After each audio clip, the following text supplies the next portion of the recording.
धर्म को पालन करवा सहज हो पारे किंतु राजधर्म को पालन करवा कठिन आज दिन में जो मैंने राजधर्म को पालन करते राजधर्म कौन जानते मुझे दुईटा उदाहरण आपको देकर मोर वक्तव्य शेष करी। अर्जुन और कर्ण दी जन जाक समकक्ष योद्धा थे कई काठार कम नथिले युद्ध समय जितेबाला यही सब माने बनवास होती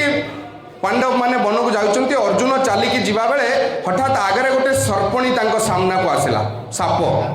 से साप को धरिकी अर्जुन काले क्या दर्शन कर परिवार लोक से अर्जुन से साप को धरिकी जोर रे फिंगी देले गोटे पाखरे निया जलुला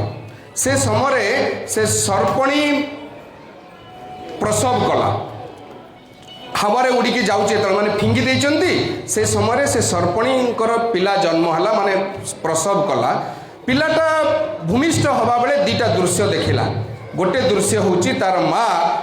निआरे पोड़िकी जली जाऊँची मृत्युवरण करुच्ची आउ गोटे दृश्य होची पाखरे कि जने व्यक्ति ठिया होईची जे तार माँ को फिंगी देइची निआ भितर को एवं से सर्पर नाम होची अश्वसेन। अश्वसेन पूरा जीवन काल तार मार मृत्युर प्रतिशोध नवाई बड़ बड़ विषधर साप मान सेवा करी सबु प्रकार विष से निज पाखरे गच्छित करने को चेष्टा कला और पर जानला जे तार माँ को मारी से हूँ अर्जुन। जितेबाला महाभारत युद्ध समय कर्ण अर्जुनकर भयानक युद्ध चलुला सेतेबेले अश्वसेन जाइकरी अर्जुन पाखे कर्ण पाखरे पहुँचिकी कहला मु तमर शत्रु मोर शत्रु एक मोर माँ को से हत्या कर तेणु वर्तमान सुजोग अच्छी तुम्हें जिते युद्ध कर मना नहीं मते खाली मझिरे जो ये निआ जलुची तमर तीर माध्यम रे निआटा पार करी अर्जुन रथ पाखरे पहुँचे दियो तुम तीर रे मते रखिकी मु पछाड़ू जाइकरी कर्ण अर्जुन को दंशन करी एवं मु जेतिकी विष सारा विषधर साप मान सेवा करी 12-13 वर्ष भितर रखी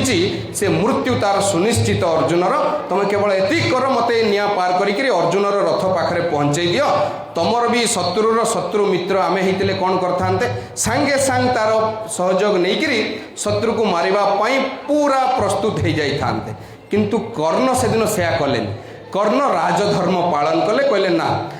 एबे सिना मो अर्जुन को मारिदे पारिबी तुम माध्यम रे किंतु समाज आगरे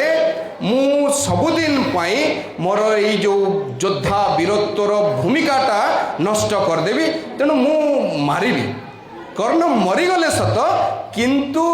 शत्रुर शत्रु मित्र ये जो फर्मुला रे आउ जन को मारिबा पई जनकर साहाय्य नईकरी पछाड़ू ताको मारिबार से फर्मुला को आपणेलेनी एहला राजधर्म। आमे समाज रे काम कला बेले बहुत समय रे राजधर्मटा कौन भूली जाइए राजधर्म होची से जड़े सांबादिकता करला बेले जेते बेले कौनसी ना कौनसी प्रतिकूल परिस्थिति आसु कठिन रु कठिन परिस्थिति आसु से तार धर्म पालन करिवो राजधर्म पालन करिवो एटा होची राजधर्म। महात्मा गांधी मो वक्तव्य शेष करी महात्मा गांधी गोटे उदाहरण देकर मोर वक्तव्य शेष करी समय स्वल्पता दृष्टि महात्मा गांधी साबरमती आश्रम रे 2-3 दिन बुलवा को जाइए सांबादिकता करुले जितेबाला तांकर आश्रम को जड़े धनाढ़ व्यक्ति थरे आसते बुलवाई से 39 टंका कस्तूरबा को दे जाइए कहले परे मु गोटे बड़ राशि देवी आपण एबे एटा रखी थांतु। कस्तूरबा कौन कले से पैसाटारे लडू कदली किणिकी आनिकी पिलांकु दे देबे बोली भाबिकी रखिथिले आउ पांठी रे डिपोजिट करनथिले माने आश्रम फंड रे डिपोजिट करनथिले।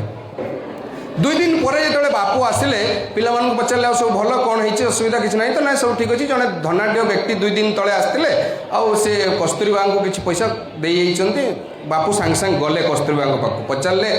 किए आसते ना हाँ किसी पैसा देते ना हाँ डिपोजिट कर फंड रे कहले ना आउ ना मुझे रखीचे काली आड़ को कदली लडू आणिक देदेवी तुमको कही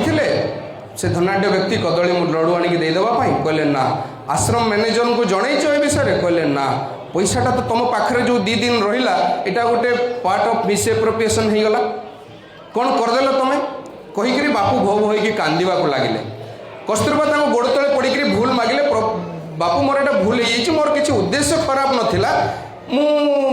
रखी पैसाटा छोट अमाउंट तेणु लोक पिलामानकु लड्डू कदली किणिकी देदेवी बोलिकी 2 दिन धरिकी मो पाखरे रही जाइछि। कल्पना करंतु आमे हेतिले आपण हेतिले केही भी हेतिले सेठी कथाटाकू समाप्त कर देई थांते, किंतु ता पर दिन हरिजन पत्रिकारे महात्मा गांधी द्वारा प्रतिष्ठित थिबा हरिजन पत्रिकारे प्रथम पेज रे बाहरला घर में चोर। आज भी आपण से पत्रिका खोलिकी देखिबे